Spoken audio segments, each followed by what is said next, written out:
کہ نکاح کرو دیندار گھریلو جگہوں پہ جاؤ, اور لڑکیوں کو بھی چاہیے کس کے پاس جائیں, گھریلو دیندار آدمی دیکھیں.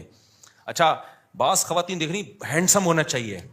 دین نہیں دیکھ رہی, وہ ہینڈسم اگر تمہیں اچھا لگ رہا ہے نا 20 لڑکیوں کو اور کو اچھا لگ رہا ہوگا, اور سب لائن مار رہی ہوں گی. آج کل لڑکیوں میں بہت کم لڑکیاں جو صرف میرا بیان سن رہی ہیں وہ نیک ہیں, ان کے علاوہ جو لڑکیوں کا جو چل رہا ہے نا سیٹ اپ, وہ یہ چل رہا ہے کہ تھوڑا سا ہینڈسم ہے نا تو لائن مارنے میں ذرا بھی ٹائم, بولو یقین نہ آئے, آپ ایک اپنی ٹک ٹاک پہ ویڈیو بنا کے ڈال دو, اگر آپ ہینڈسم ہو نا تو آپ نیچے کمنٹس میں اتنی لڑکیوں نے لائن ماری ہوئی ہوگی اپنا نمبر دے دو اپنا نمبر دے دو. تو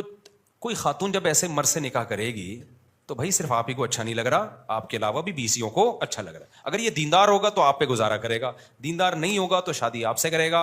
اور گپ شپ, کیونکہ بیوی سے گپ شپ لگانا دنیا کا سب سے مشکل کام ہے. وہ بہت ہی کوئی دیندار ہوگا جو بیوی کو ٹائم دے گا, ورنہ جو چیز حاصل ہو گئی ہے, جو ٹھرکی لوگ ہیں وہ کہتے ہیں یار یہ تو اپنی ہے نا, یہ کوئی بھاگی تھوڑی جا رہی ہے. تو گپ شپ تو ادھر لگائے گا جو فیس بک پہ رابطہ کر رہی ہے, ٹک ٹاک پہ رابطہ کر رہی ہے, فون پہ رابطہ کر رہی ہے, گپ شپ تو ادھر لگائے گا وہ.